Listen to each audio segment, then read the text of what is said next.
बिस्मिल्लाहिर्रहमानिर्रहीम इय्याका नअबुदु व इय्याका नस्तईन। नियोनेटोलॉजी हम डिस्कशन कर रहे थे। रियली सॉरी 2 दिन का वक़्फ़ा आ गया, दरमियान में कुछ वो पासिंग आउट और वो इस तरह की चीज़ें थी। अच्छा, यहाँ पे हमारे पास नेक्स्ट जो टॉपिक है वो है प्री मैच्योरिटी का। इम्पोर्टेंट है, इसके अंदर से मोस्टली जो है ना वो आपके पास एमसीक्यूज़ भी लगती हैं, लेकिन एससीक्यूज़ हो सकता है कि इसकी जो है ना वो मैनेजमेंट के ऊपर, कॉम्प्लिकेशंस के ऊपर आ सके। ठीक है? गौर से सुनना, थोड़ी सी वीडियो लंबी हो रही है ताकि मैं मैक्सिमम टॉपिक्स एक वीडियो के अंदर जो है ना वो कवर करवा दूँ। ठीक है? अब प्री मैच्योरिटी बेसिकली होता क्या है? देखो ना यार, वक़्त से पहले जो है ना वो बच्चे का पैदा हो जाना, अब वो कितना वक़्त है? लाइव बच्चा तो पैदा हो गया है, ठीक है? अब हमारे पास लाइव बोर्न हो गया, लेकिन वो बिफ़ोर 37 वीक जो है ना, ठीक है? अपना पूरा वो कहते हैं ना प्री टर्म, टर्म और पोस्ट टर्म, तो ये टर्म वाला जो पीरियड है ना, इससे पहले ही जो है ना वो हमारे पास वो बच्चा डिलीवर हो गया है, ठीक है? 27th week from the last जो है ना वो मेंस्ट्रुअल पीरियड, एलएमपी जिसे हम कहते हैं ना, मतलब सपोज़ करें आज अगर किसी फीमेल का एलएमपी हुआ है, लास्ट मेंस्ट्रुअल पीरियड हुआ है और उसने जनाब उसके बाद जो दिन उसने काउंट किए हैं, दरमियान में ओव्यूलेशन आ गई और उसका हमल ठहर गया, तो उससे 37 वीक तक हम इसको काउंट करते हैं। अब हुआ क्यों है प्री मैच्योरिटी? क्या बच्चे को क्या ज़रूरत पड़ी है? देखो, अमूमन ये जो पिंडों के अंदर होती है ना, देहातों के अंदर, वहाँ पे शादियाँ जल्दी कर दी जाती हैं। मतलब वो देखते हैं कि मीनारकी आ गई है, ठीक है? और बस जी अब बेटी की शादी और जहेज़ और वो सारा इकट्ठा करना है और उन्हें यही फ़िक्र रह जाती है। ठीक है, चलो सुन्नत है, एक उनका फ़र्ज़ भी है, लेकिन मैं कहता हूँ कि थोड़ा-सा उसकी नेचुरल ग्रोथ होनी चाहिए। तो इटियोलॉजिकल फैक्टर सारे उसी के गिर्द घूमते हैं, ठीक है? एक हमारे पास होता है जी मैटरनल, इसकी बड़ी वजह है माँ खुद, ठीक है? नंबर सेकंड में हमारे पास है जी उस माँ के अंदर यूट्राइन का कोई मसला है, जिसकी वजह से बच्चा टाइम से पहले पैदा हो गया, वो यूट्रस उसको होल्ड नहीं कर पाई। नंबर थर्ड पे मेरी जान आ जाते है फीटल, मतलब अब बेबी जो उसने कंसीव किया उसके अंदर, और नंबर 4 पे हमारे पास कुछ अदर प्रॉब्लम्स आ जाते हैं, वो भी हम इसी के अंदर डिस्कशन करते हैं, ठीक है? मैटरनल कॉजेज़ में क्या-क्या आ सकता है? वो कह रहा है हमारे पास हो सकता है टीन एज मदर हो, ठीक है? मैं थोड़ा जल्दी लिख रहा हूँ क्योंकि बुक के अंदर सारी चीज़ें लिखी हुई हैं। मतलब जवानी के अंदर ही जो है ना उसकी जवानी, क्या जवानी से पहले ही जो है ना वो 14 साल, 15 साल उसकी इतनी वेजाइनल ग्रोथ भी नहीं हुई, उसका सर्विक्स भी डेवलप नहीं हुआ, यूट्रस भी इतनी डेवलप नहीं हुई, तो वो कैसे इतना बड़ा बेबी को होल्ड करेगी? खुद सोचो, ठीक है? तो टीन एज मदर हो गया।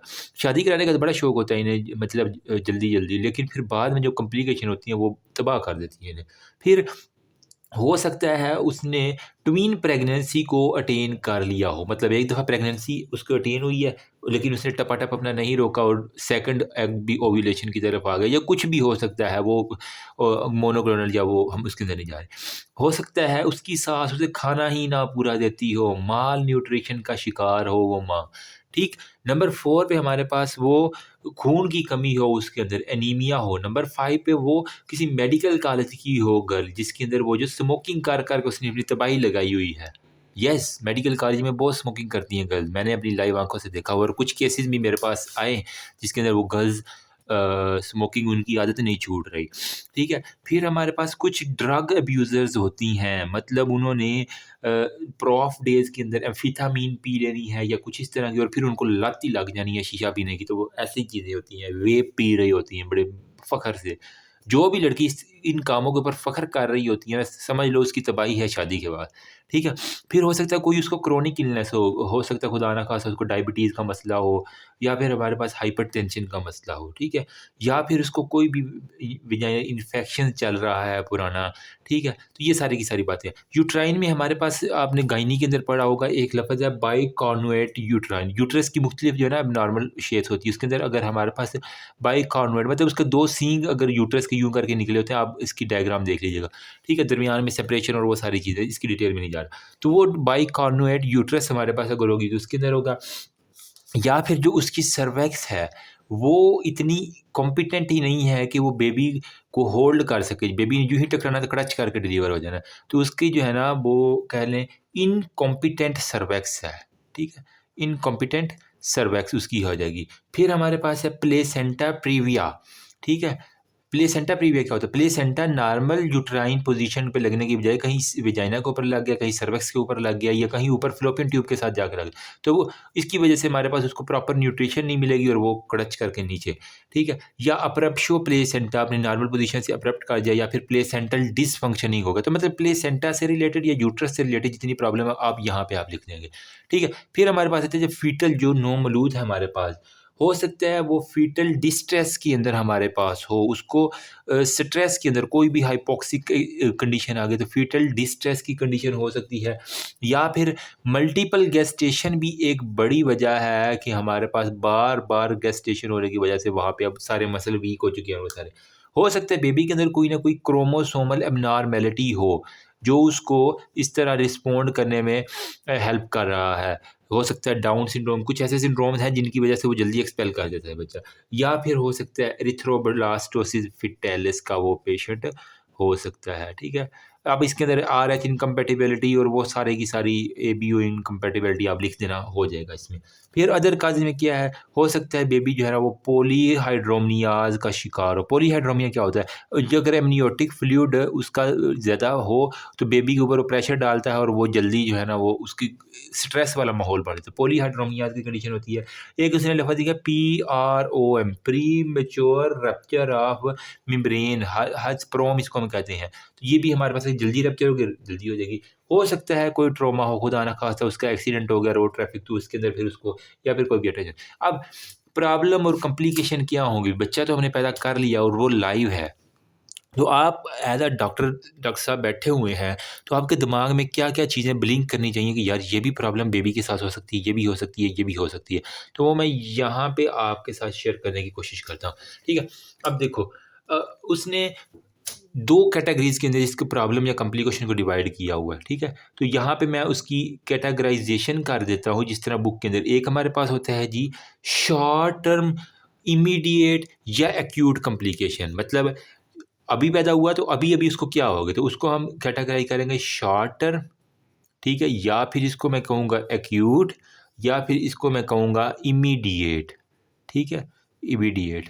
फिर हमारे पास जो है ना नंबर सेकंड पे होती है जी लॉन्ग टर्म कॉम्प्लिकेशन, तो इसको मैं ब्लू से लिखता हूँ, ठीक है? मतलब अब वो बेचारा सर्वाइव तो कर गया, हमने यहाँ से उसको बचा लिया, लेकिन उसको लॉन्ग टर्म जो है ना वो कौन-कौन सी कॉम्प्लिकेशन हो सकती हैं, ठीक है? शॉर्ट टर्म में देखो यूँ ही पैदा होगा, वो अपनी वक़्त से पहले पैदा हुआ है, तो उसको ठंड बहुत ज़्यादा लगेगी। मैंने तो यूँ याद रखा हुआ है, एच से याद कर लो, 4 एच याद कर लो, आपके ख़त्म हो जाएगा। हाइपोथर्मिया का शिकार हो सकता है, हाइपोग्लाइसीमिया का शिकार हो सकता है, ठीक है? कैल्सीमिया, कैल्शियम यहाँ पे था, हाइपोथर्मिया यहाँ पे है, हाइपोग्लाइसीमिया, हाइपोकैल्सीमिया, कैल्शियम की उसको कमी होगी। फिर एच से हमारे पास हेमरेज है, ठीक है? और वो कौन-सा है? इंट्रावेंट्रिकुलर हेमरेजेस जो है ना, वेंट्रिकल उसके दिमाग के अंदर वो सारी की सारी हमारे पास हो जाएँगी। डेफिशिएंसी हो सकती है विटामिन के की, तो इसकी वजह से हमारे पास। फिर आप उसकी चले जाओ आँखों के ऊपर, ठीक है? ये हमने दिमाग के साथ लेके, दिमाग ये उसका दिमाग आ गया, ठीक है? ऊपर सारा, उसके बाद आँखों पे आ जाओ, तो आँखों के ऊपर मेरी जान क्या होगा? रेटिनोपैथी या प्रीमैच्योरिटी, ये भी आपने आई के अंदर 4th ईयर के अंदर पढ़ा होगा। रेटिनोपैथी ऑफ प्रीमैच्योरिटी हमारे पास होगी। आँख आ गया, आँख के बाद मेरी जान आप आ जाओ उसके फीडिंग, मुँह के ऊपर आ जाओ, तो उसको हमारे पास बहुत से फीडिंग इश्यूज़ होंगे। उसकी सकिंग और स्वेलमिंग पावर जो है ना वो बहुत ख़राब होगी, तो उसकी हमारे पास अब जीआईटी के ऊपर उसको क्या हो सकता है? एक तो फीडिंग का प्रॉब्लम है और इसके बाद गैस्ट्रोइंटेस्टिनल रिफ्लक्स डिज़ीज़ जिसे हम GERD कहते हैं, वो हो जाएगा। ईज़ी हो गया? फिर आ जाओ आप उसके जो गट है ना उसके अंदर हो सकता है नेक्रोटाइजिंग एंटेरोकोलाइटिस, मतलब जो हाइपोक्सिया की वजह से जो उसकी गट है ना वो एक तो गर्ड हो गया, ठीक है? और उसके बाद जो बाकी बची है गट, उसके अंदर हमारे पास क्या होगा? Necrotising enterocolitis. ये आगे टॉपिक आ रहा है इस वीडियो के बाद, इंशाल्लाह इसको भी मैं कोशिश करता हूँ इसी वीडियो में या नेक्स्ट वीडियो में। नेक्रोटाइजिंग एंटेरोकोलाइटिस इंपॉर्टेंट है, ये हो सकता है, ठीक है? फिर उसकी यहाँ पे हमारे पास मेरी जान एक दिल है पड़ा हुआ, तो हमारे पास पेटेंट डक्टस आर्टरियोसिस, उसको करवा दो, पीडीए करवा दो, ईज़ी हो गया। फिर उसका जो है ना यहाँ पे खूबसूरत अल्लाह पाक ने फेफड़े भी तो दिए हुए हैं, तो उसको जो है ना वो आरडीए, रिस्पिरेटरी डिस्ट्रेस सिंड्रोम करवा दो, ठीक है? और एपनिक स्पेल उसको आएँगे। उसके बाद मेरी जान यहाँ पे स्टोमक के साथ उसका लीवर पड़ा हुआ है, तो लीवर से उसको याद कर लो, lead to prolonged physiological jaundice उसको हमारे पास हो जाएगा, ठीक है, ईज़ी हो गया। अब जॉन्डिस भी हमने कर दिया, फिर हमारे पास उसका जो खून दिल से जा रहा है, वो कम जा रहा है, तो उसको मेरी जान एनीमिया भी होगा, ठीक है? और लास्ट पे उसके जो अल्लाह पाक ने हड्डियाँ दी हुई हैं उसको काम करने के लिए, उसके अंदर भी मेटाबॉलिक डिज़ीज़ होगी, मतलब कि हमने कहा हाइपोकैल्सीमिया है, साथ में आप इसके अंदर रिकेट्स ऐड कर दें, ठीक है? कैल्शियम और विटामिन डी की डेफिशिएंसी ऐड कर दें, तो आपका ये क्वेश्चन एक्यूट वाला क्लियर हो जाएगा। लॉन्ग टर्म में क्या-क्या कॉम्प्लिकेशन होगी? इसके अंदर देखो, लॉन्ग टर्म में उसने एक तो साँस लेना है, उसकी ग्रोथ होनी है, उसका दिमाग डेवलप होना है, तो इसी के ऊपर हम इसको बेस करते हैं। उसके लॉन्ग टर्म में उसको जो है ना लंग्स का मसला होगा। प्रीमैच्योर पैदा हुआ तो हमारे पास ब ब्रोंकोपल्मोनरी डिस्प्लेज़िया एक उसने लफ़्ज़ लिखा हुआ बीपी, ठीक है? ब्रोंकोपल्मोनरी डिस्प्लेज़िया उसको मेरी जान हो सकता है। नेक्स्ट हमारे पास उसकी ग्रोथ हड्डी जो क्योंकि कैल्शियम कम है, हड्डी भी उसकी ठीक ग्रोथ नहीं कर रही, तो पुअर ग्रोथ हो सकती है अब यहाँ पे। वजह क्या है? एक तो उसको विटामिन कम मिले हैं, वजह हमारे पास प्लेसेंटल हमारे पास एब्नॉर्मैलिटीज़ डिसफंक्शन थे, तो हमारे पास पुअर विटामिन और हमारे पास यूँ कह लें कि आयरन की डेफिशिएंसी हो सकती है। इसके अलावा आपने सीएनएस जो है ना वो आपने कह लें कि डिसफंक्शन हो जाता है। इसके अंदर क्या होगा उसको लर्निंग इश्यूज़ बहुत ज़्यादा होंगे, मतलब वो जल्दी कोई चीज़ पिक नहीं कर पाएगा। डेफनेस उसको हो सकती है, ठीक है? उसकी क्योंकि वो कार्टिलेजेस वो डेवलप नहीं हुई। मेंटल सब एबनॉर्मैलिटी हो सकती है। हाइड्रोसेफलस जो है ना वो उसको हो सकता है दिमाग सर इतना बड़ा हो सकता है कोई भी ऑब्स्ट्रक्शन की वजह से, ठीक है? तो एलपीसी से याद कर लो कि लंग्स उसके पुअर ग्रोथ और सी से सीएनएस की हमारे पास एबनॉर्मैलिटीज़ हो चुकी हैं, ठीक है? अब उसने ना बुक के अंदर एक हमारे पास दिया हुआ है असेसमेंट ऑफ गेस्टेशनल एज, मतलब अगर माँ आई है, वो कहती है देहात से सपोज़ अमूमन जो आती हैं ना देहाती औरतें, उनको अपनी डेट का पता नहीं होता, एलएमपी का ही पता होता है, मतलब उनका कब लास्ट मेंस्ट्रुअल साइकिल, उनसे ये पता कि भी रमज़ान के रोज़े में जो है ना वो इस रोज़े को जो है ना मुझे हुआ, उन्हें इवन ये भी नहीं पता होता। तो फिर आपके पास एक स्कोर आता है मेरी जान गेस्टेशनल एज को असेसमेंट करने का, उसको हम कहते हैं, वो हमारे पास होता है बेलार्ड स्कोर, ठीक है? बेलार्ड हमारे पास स्कोर होता है, जिसकी बुनियाद के ऊपर हम बच्चे को ना देख के उसकी गेस्टेशनल एज को जो है ना वो अंदाज़ा लगा सकते हैं, ठीक है? अब इसके अंदर हम एक तो उसकी न्यूरोमस्कुलर मैच्योरिटी देखते हैं, ठीक है? न्यूरो मस्कुलर हम उसकी जो है ना वो मैच्योरिटी देखते हैं। नंबर सेकंड पे हम उसकी फिज़िकल मैच्योरिटी देखते हैं। ये दोनों ही कम है, दिमाग भी और उसकी बॉडी भी, दोनों मैच्योर हमने उसकी अंदर असेस करनी होती हैं। ठीक है? अब यहाँ पे कह लें कि इसको ज़्यादा याद करने की ज़रूरत नहीं है। बस आपको मोटी-मोटी बात पता होनी चाहिए कि आप इसके अंदर जो है ना वो स्किन की जो है ना वो क्रीज़ेज़ देख लेते हैं। आपको आइडिया हो जाता है कि कौन-सी स्किन की क्रीज़ किस जगह पे है, कितनी में डेवलप होती है, वो हो गया। फिर आप उसके जो है ना वो ब्रेस्ट नोड्यूल्स जो है ना, वो आप देख के अंदाज़ा लगा सकते हैं इवन फीमेल के भी और हम इवन बेबी के भी। फिर हम उसके बेबी के स्काल्प के हेयर जो माथे जो है ना उसका झूमर, ठीक है? अगर वो 34 वीक से कम होगा तो हम हमारे पास उसके स्काल्प हेयर कम होंगे। अगर स्किन क्रीज़ेज़ में अगर वो 36 वीक से कम हुआ तो उसकी स्किन क्रीज़ेज़ भी हमारे पास कम होंगी। फिर हमारे पास उसकी एयर कार्टिलेजेस, मैंने कहा ना डेफनेस हो सकती है, तो हमने कुछ एयर कार्टिलेजेस की डेवलपमेंट भी देखनी होती है जिससे हमें बहुत ज़्यादा आइडिया हो जाता है, ठीक है? फिर उसकी आप अगर मेल बेबी है तो उसकी टेस्टिकुलर डिसेंट को देख लो, बड़ा ही इंपॉर्टेंट क्वेश्चन है, ठीक है? हमारे पास उसकी टेस्टिक्युलर डिसेंट देख लो। हमें पता है कि सबसे पहले टेस्टिस जो है ना वो एब्डोमेन के अंदर होते हैं, फिर वो हमारे पास इंग्वाइनल कैनाल होती है। वक़्त के साथ-साथ वो इंग्वाइनल या कैनाल से होते थे, फिर वो स्क्रोटम के अंदर जाती है ना। तो वीक्स की बुनियाद पे हम इसको डिवाइड कर लेते हैं।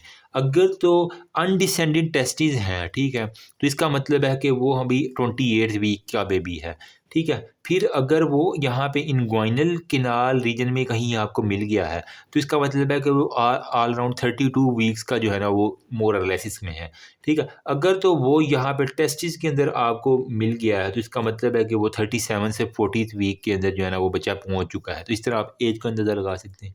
फिर आप उसके स्क्रोटम, सारे जो बॉयज़ आप मेरी वीडियो सुन रहे हैं अपने स्क्रोटम को एक दफ़ा फ़ील करो, हाथ लगा के देखो। उसके ऊपर आपको रुगाइज़ मतलब यूँ कह लें कि धारियाँ-धारियाँ मिल गई हैं, ठीक है? अब इस धारियों की देख के ऊपर भी हम कह सकते हैं अगर तो एंटीरियर सरफेस के ऊपर सिर्फ रोगाई हैं तो 37 का, अगर वो पूरे स्क्रोटम के ऊपर तो इसका मतलब 40 वीक का, तो ये डिपेंड करता है कंडीशन के ऊपर हमारे पास, ठीक है। तो हमारे पास ये उसने कुछ आइडिया दिया हुआ था। यहाँ पे एक टेबल बना हुआ है, ठीक है, जो मैं आपको दिखाना चाह रहा हूँ, ये वाला। ठीक है, इसके न्यूरोमस्कुलर मैच्योरिटी और हमारे पास फिजिकल मैच्योरिटी एस्टिमेशन के बाय दी मैच्योरिटी रेटिंग की बुनियाद पे, इसको हम कहते हैं now Ballard score for assessment of the fetal maturity. बस नाम पता हो, बाकी मैच्योरिटी रेटिंग अगर याद कर सकते हो तो 20 वीक के ऊपर -10 है, 22 -5 है, 24 के ऊपर 0 है। बस 0 वाला याद कर लो, मैक्सिमम याद कर लो और मिनिमम याद कर लो, बस ज़्यादा याद करने। बाकी ये एक दफ़ा बस इसको देख लेना कि हमारे पास क्या क्या हो सकता है जी। यहाँ पे उसने लिखा हुआ है पोस्चर, ठीक है, फिर हमारे पास कुछ आर्म रिकॉइल हैं, फिर हमारे पास है एंगल्स हैं कुछ, ठीक है, कुछ हमारे पास साइन है, कुछ हील टू एयर है हमारे पास, ठीक है। फिजिकल एक्टिविटी में स्किन है, लेंगो है, प्लांटर सरफेसेस है, ब्रेस्ट है, आई है, एयर है, जेनिटिलिया है, और वो सारी की सारी आप इसको देख लीजिएगा, ठीक है। तो ये यहाँ वाला ये जो टेबल है superficial piling for the rain वाला, ठीक है। तो ये आप क्रीजेस, यहाँ पे वो सारा लिखा हुआ है। मैंने बस एक सुपरफिशियल आपको रिव्यू दे दिया ताकि आपको आइडिया हो जाए, ठीक। अब हमारे पास आता है जी इसकी मैनेजमेंट क्या है। बच्चा तो आ गया, कॉम्प्लिकेशन भी आपने देख लिया, आपने बिलार्ड स्कोर भी निकाल लिया है, ठीक। तो मेरी जान इसकी मैनेज किस तरह करोगे डॉक्टर साहब? अब आपके ऊपर सारी आती है ज़िम्मेदारी। अब डॉक्टर साहब कहते हैं ठीक है जी, मैं एज अ पीडियाट्रिक्स जो है ना वो अब करता हूँ। देखो, इसकी मैनेजमेंट हमने शुरू करनी होती है लेबर रूम से, जहाँ से बच्चा पैदा हुआ है। गायनी वालों ने कहा कि डॉक्टर साहब हमारा बच्चा जो है ना वो प्री मैच्योर है, ठीक।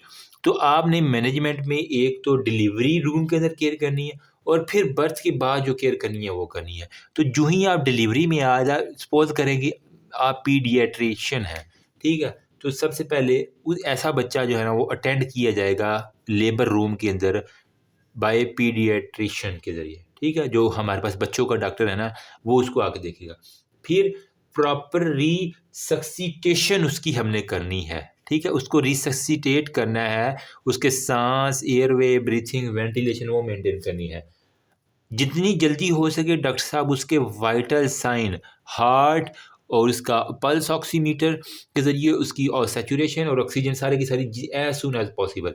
बच्चे को हमने, क्योंकि वो उसको ठंड भी बहुत ज़्यादा लगेगी, तो हाइपोथर्मिया से बचाना है और उसको हाइपोग्लाइसीमिया से बचाना है, जो हमने यहाँ पे कॉम्प्लिकेशन की है हाइपोथर्मिया 4H।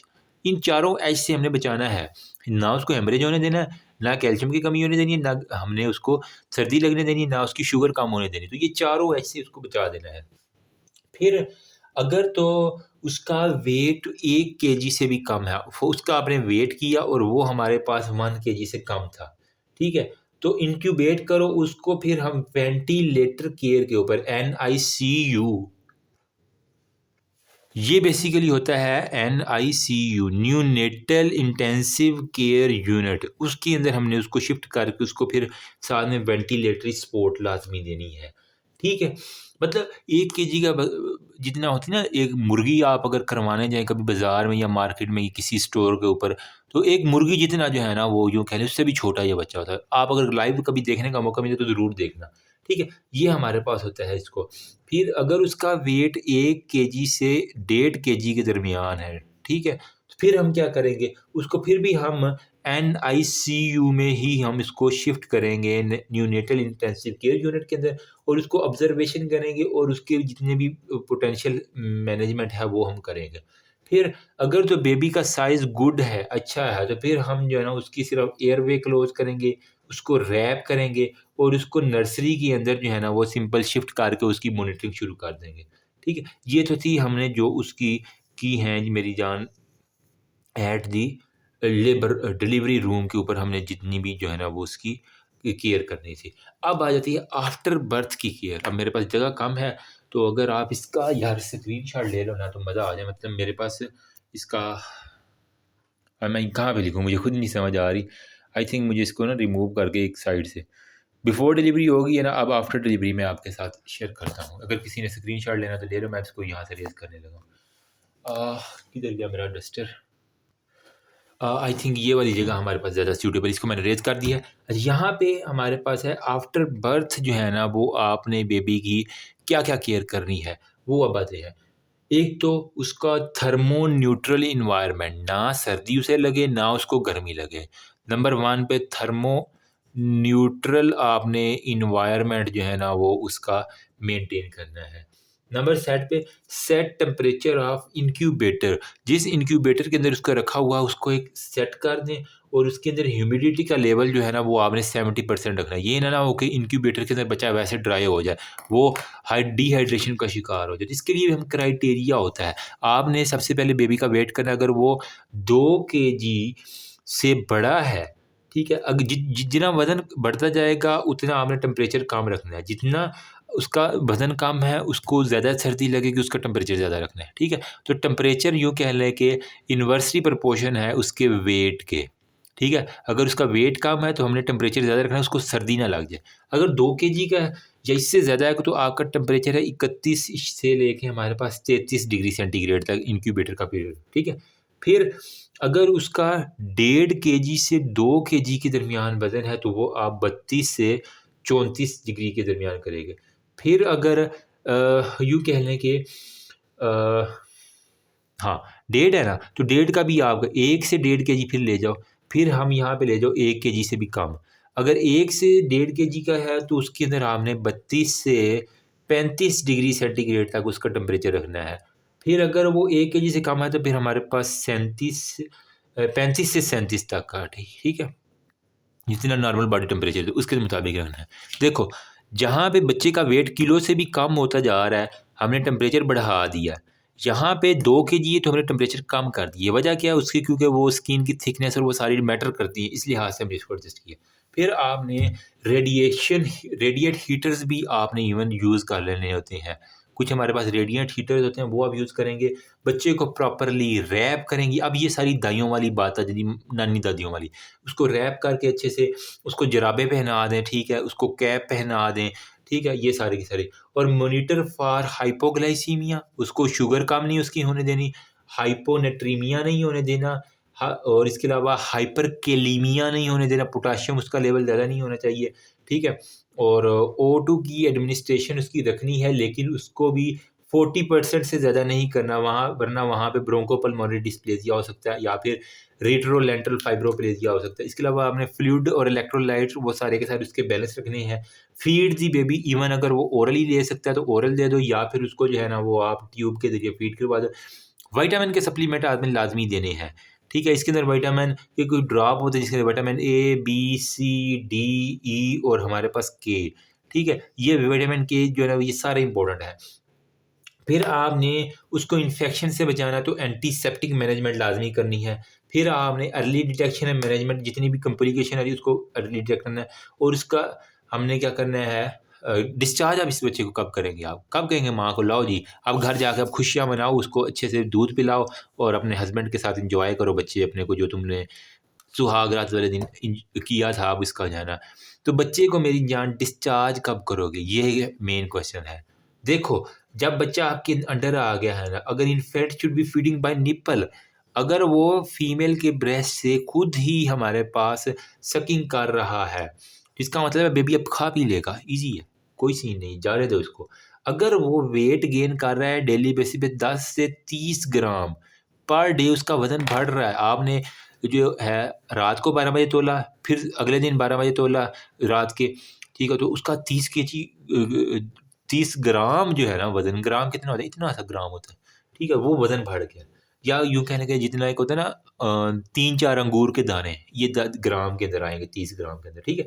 फिर हमारे पास कह लो कि अगर वो टेम्परेचर उसके लिए स्टेबलाइज़ है नॉर्मल एनवायरनमेंट का, उसको कोई फ़र्क नहीं पड़ रहा, उसके हाथ-पाँव ठंडे नहीं पड़ रहे, तो उसको कोई किस्म का ब्रेडिकार्डिया नहीं है, उसकी दिल की धड़कन कम नहीं हो रही, टैकीकार्डिया नहीं हो रहा, उसको कोई एपनिया नहीं हो रहा, कोई साँस का मसला नहीं आ रहा, या फिर अगर वो नो पैरेंटल ड्रग एडमिनिस्ट्रेशन, ठीक है?